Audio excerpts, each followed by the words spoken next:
Welcome back to my channel. This tutorial is painting anemones.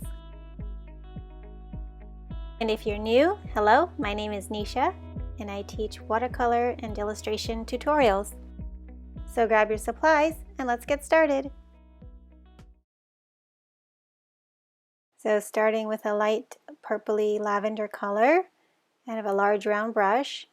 I'll start putting in the petals. Refer to the Pinterest board if you want a photo reference. It's linked below in the description.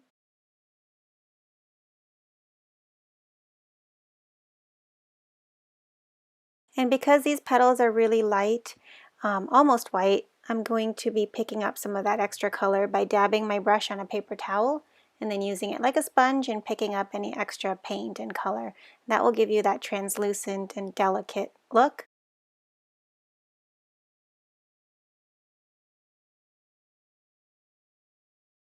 Okay, so starting with a little circle and then putting in a second flower on the right side here.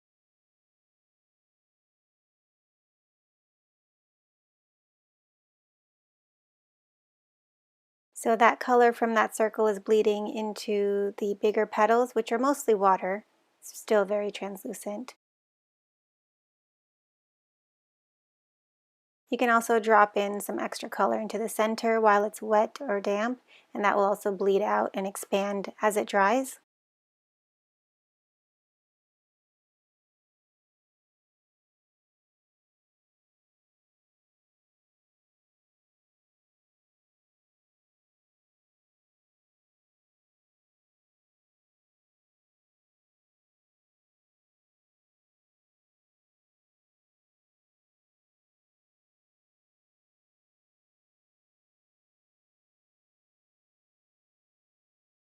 Okay, and then I'm mixing up some green with a little touch of blue in there and putting in the stems.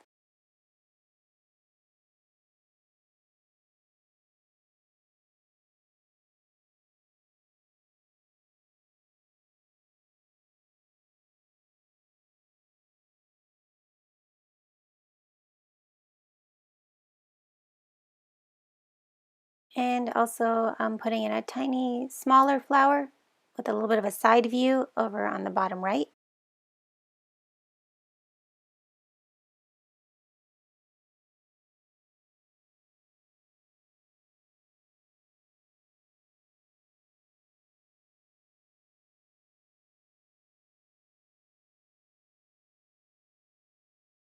Okay, so with a smaller brush, I'm now putting in another color. This is a lavender pinkish color, and because that first flower has dried, this is going to be more of a glazing technique, so I'm layering over another translucent layer on top and building up the color that way.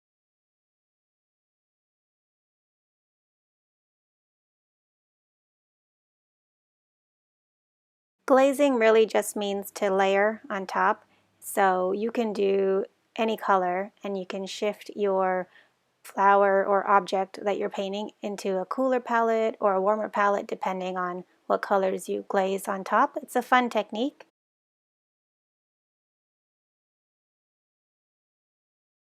Okay, so putting in the center of the flowers, this is a darker purple. There's more paint to water ratio.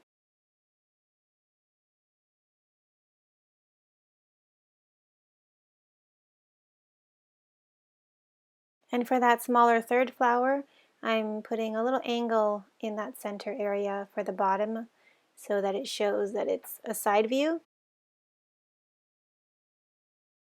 And then around each of these centers, just using the end of the brush to make little lines to show all these little pieces that are sticking out.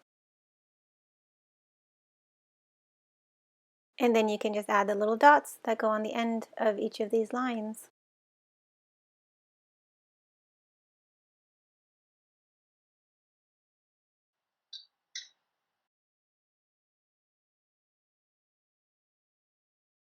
And then these lines and dots on that smaller flower will only be along the top half since it's a side view.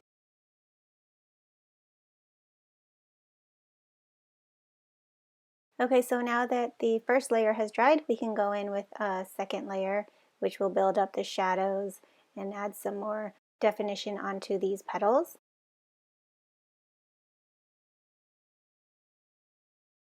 And then you can rinse your brush and then soften out any of the edges that you would like.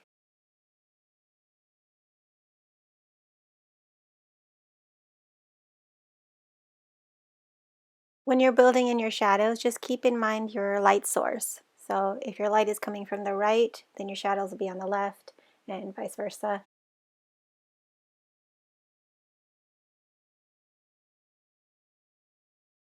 I like to drop in the shadow lines first and then give my brush a rinse and then blend out some of those edges so that some are soft and then some have a clear line. So there's a mixture.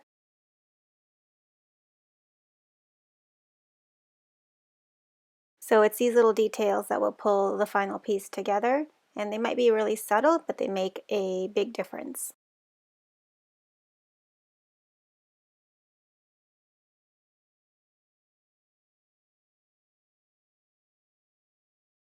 Thank you so much for joining me today. I hope you had so much fun painting.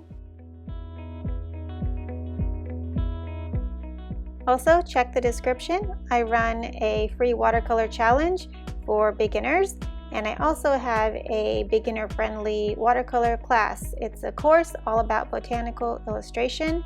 So check out the links below, and I'll see you there.